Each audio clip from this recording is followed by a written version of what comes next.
నేనేం మాట్లాడాలని వచ్చానంటే, ఇప్పుడు ఇటీవల కాలంలో మనం చూసినట్లయితే మన దేశంలో అవినీతి అనేది చాలా పెరిగిపోయింది.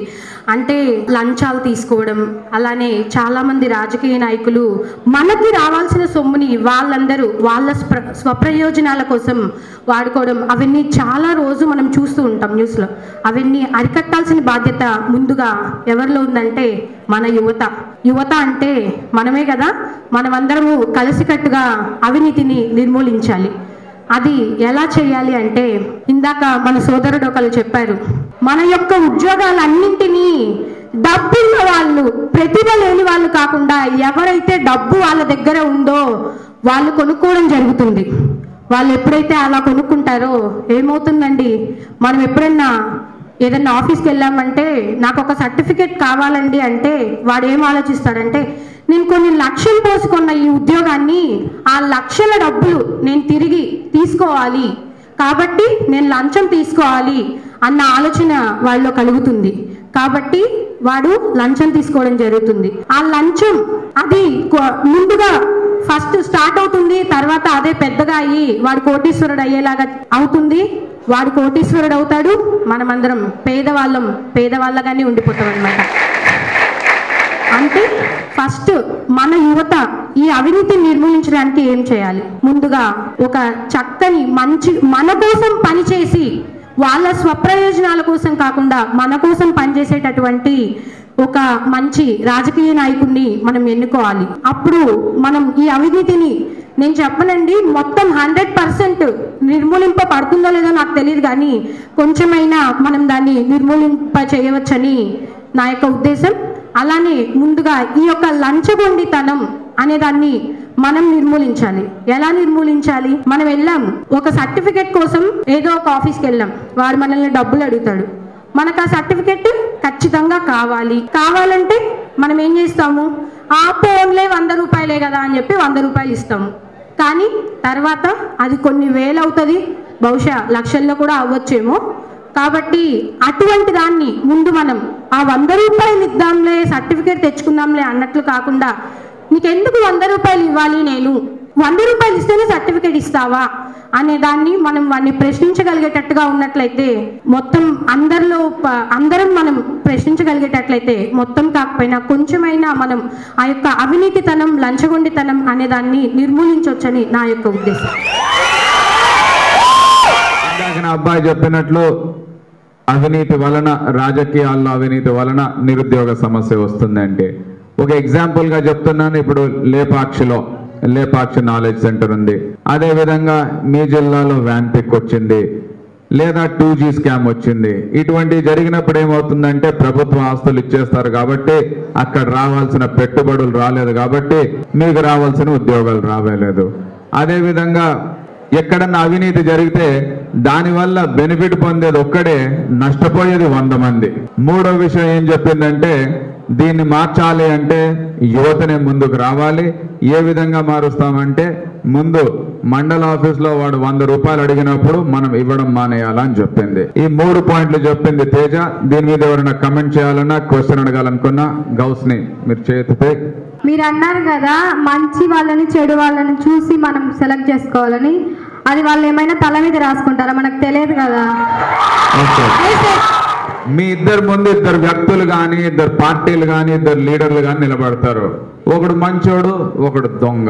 ఒకడు అవినీతి పరుడు, వాడు ఉద్యోగాలు ఇప్పిస్తాడు. వాడు రాష్ట్రం దోచుకుంటాడు, వాడు రాష్ట్రం సృష్టిస్తాడు. వాడు ఆస్తులు తీసుకొని పోతాడు, వాడు ఆస్తులు ఇస్తాడు.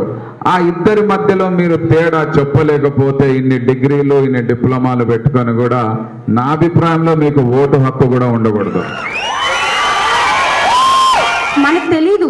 ఫస్ట్ నువ్వు అన్నట్టు వాళ్ళ తల మీద అయితే రాసుకోరు, కానీ వాళ్ళు చేసేటువంటి కొన్ని పథకాలు అయితే ఏంటి, మనకి అన్ని వాళ్ళు ఇచ్చేటువంటి సౌకర్యాలు అయితే ఏంటి, వాటి వల్ల మనం వీకెండ్ కొంచెం అనాలిసిస్కి రావచ్చు. ఫస్ట్ ఆఫ్ ఆల్ పలాని వాళ్ళు మనకి ఇది చేస్తున్నారు, నువ్వు అనాలిసిస్కి వచ్చినట్లయితే తెలుస్తుంది అనమాట నీకు. వాళ్ళు అంటారు కదా, మరి డబ్బులు ఇవ్వకపోతే నీ ఇష్టం వచ్చిన చోటు చెప్పుకో అంటారు. మనం అప్పుడు సర్టిఫికేట్స్ ఎలా వస్తాయి? అవును, ఎన్ని లేవు. పోలీస్ కంప్లైంట్ ఇవ్వలేవా? ACFకి చెప్పలేవా? అవును, వాళ్ళు వస్తారు. అప్పుడు అంతకంటే మనం ముందు మన అవసరం కదా, మనం అక్కడికి వెళ్ళేంత సీన్ ఉండదు. అదే ఆ స్వార్థం వద్దు, అవసరమన్న స్వార్థం వద్దు మనందరికి. మన దేశ రక్షణ మనకు కావాలి, అవినీతి నిర్మూలన మనకు కావాలి. అది మనం ఆలోచించాల్సిన విషయం. ఓకే, నువ్వు రామ్మా, ఇటు రామ్మా, పైకి రామ్మా. ఇక్కడ భాగ్యేశ్వరి ఉంది, అక్కడ తేజ ఉంది. భాగ్యేశ్వరి ఏమంటుందంటే అవినీతి నిర్మూలిస్తాను, మొత్తం అంతం చేసి పారేస్తానంటుంది. పాపం భాగ్యేశ్వరి ఏమో చాలా భయంగా ఉంది. ఏం చేస్తాం అక్క, ఎట్లా చేస్తాము, వాడు ఎంఆర్ఓ ఆఫీస్లో 100 రూపాయలు అడుగుతున్నాడు, వీడు చేస్తాడు అంటున్నాడు. కాబట్టి ఆమె చెప్తుంది ఎందుకు ఆమెకు భయమో ఈ యుద్ధం చేయాలంటే. భయం అంటే మనం మన అవసరమే చూసుకుంటాం కానీ వేరే వాళ్ళ గురించి ఆలోచించాం కదా. మనకు సర్టిఫికేట్ అవసరమే కానీ వాళ్ళు వచ్చి మనకి ఇవ్వరు కదా. మన వరకే మనం చూసుకుంటాం, ఎదుటోళ్ళ గురించి ఆలోచించాం కదా. అందుకు సో భయపడి మనం వాళ్ళకు డబ్బులు వేయటమో లేకపోతే ప్రాధాయపడటమో ఏదో ఒకటి చేస్తాం. అవును, నీ గురించి నువ్వు ఆలోచించుకుంటావు, నీకు స్తోమత ఉంది, 100 రూపాయలు ఇస్తావు, సర్టిఫికేట్ తెచ్చుకుంటావు. నాకు స్తోమత లేదు, నేనేం చేయాలి? నేను 100 రూపాయలు ఇవ్వలేను. మా నాన్న రోజు కూలీ చేయాలి, ఆ తెచ్చే 60 రూపాయలు 100 రూపాయలు మేము తింటాము ఉంటాము అంతే. ఏంటంటే ఈ స్కాలర్షిప్ల మీద బతుకుతున్నాము, కాలేజ్కి వచ్చాము, మన మంచి కాలేజీలు కాబట్టి తక్కువ ఫీజుతోనే పేదవాళ్ళని ఇస్తున్నారు కొన్ని కాలేజెస్.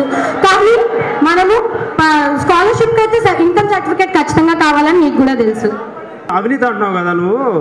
మామూలుగా నీకు ఏదైనా జాబ్ వచ్చిందనుకో, పెద్ద అధికారం ఉన్నత పోస్ట్ వచ్చిందనుకో, నేనే నీ ఆఫీస్కి వస్తాను, జాబ్ ఇచ్చమని వస్తావు. నువ్వు లంచం తీసుకునేదాన్ని గ్యారంటీ ఇస్తావా నాకు?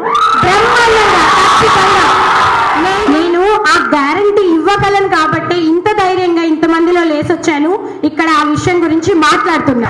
ఖచ్చితంగా మీరు అన్న విధంగా నాకే ఏదన్నా కనీసం ప్యూన్ పోస్ట్ వచ్చినా కానీ ఒక ఆఫీస్ లో ఖచ్చితంగా నువ్వే కాదు దేశంలో ఎవరు వచ్చినా కానీ నేను లంచం తీసుకోకుండా మీ యొక్క పనులు అవి కరెక్ట్ అయితే, ఇఫ్ ఇట్స్ కరెక్ట్, అది మంచి పని అయితే నేను ఖచ్చితంగా దానికి తల ఉంచుతాను, చేస్తాను. ఫస్ట్ అలాగే మాట్లాడతారు, తర్వాత ఆఫీస్కి వెళ్ళిన తర్వాత లంచం అడుగుతారు. నేను ఇలా మాట్లాడుతున్నాను, జస్ట్ యూ నోట్ దట్, అది గుర్తు పెట్టుకో. నేను ఖచ్చితంగా ఒక గవర్నమెంట్ ఆఫీసర్ని నేను అయితే నువ్వు అప్పుడు రా, మీరు అప్పుడు రండి, ఖచ్చితంగా నేను మీ యొక్క పనులన్నీ నెరవేరుస్తాను. అది మంచి పని అయితే ఖచ్చితంగా రూపాయి కాదు పావలా కూడా తీసుకోను, ఏమీ తీసుకోను, పెన్ను కూడా నీది యూజ్ చేయను, నాదే యూజ్ చేసి సైన్ పెట్టి పంపిస్తాను. 80% పైగానే ఉంది మన దేశంలో కానీ రాష్ట్రంలో కానీ అవినీతి. అన్నిటికంటే ఎక్కువగా ఉండేది ట్యాక్స్ డిపార్ట్మెంట్ లో, మున్సిపాలిటీ డిపార్ట్మెంట్ లో, పోలీస్ డిపార్ట్మెంట్ లో. అయితే ఆ అమ్మాయి పోలీస్ డిపార్ట్మెంట్ లో చేరి నయా పైసా లేకుండా డ్యూటీ చేస్తా అని చెప్తుంది, సొంత పెన్ తోటే సంతకం పెడతానింది. ఇప్పుడు నువ్వు మాట్లాడమ్మా, తీసుకో. ఇప్పుడు మండలానికి వెళ్తే మనము సర్టిఫికేట్ అడిగితే లంచాలు ఇవ్వకపోతే ఇవ్వమన్నారు కదా. ఆ అమ్మాయి పోలీస్ స్టేషన్కి వెళ్ళమన్నది, కానీ వాళ్ళే ఎక్కువ మనీ అడుగుతున్నారు. అప్పుడేమన్నా నువ్వు అన్నావు పోలీస్ స్టేషన్కి వెళ్ళినా కానీ అక్కడ కూడా లంచాలు అడుగుతున్నారు. ఇంకా హైయర్ అఫీషియల్స్ దగ్గరికి వెళ్ళాలి. పోలీస్ స్టేషన్కి కలెక్టర్ ఆఫీస్కి వెళ్ళమని, కలెక్టరే అవినీతి పరుడైతే ఏం చేస్తావు? నేను చెప్పాను కదా, హైయర్ అఫీషియల్స్ చాలా మంది ఉన్నారు, ఏసీబీ వాళ్ళు ఉన్నారు, సిబిఐ వాళ్ళు ఉన్నారు. ఓకే, తేజ చాలా చక్కగా మాట్లాడింది, అందుకని ఆమెకు బెస్ట్ స్పీకర్ ట్రోఫీ కూడా ఇస్తున్నాను.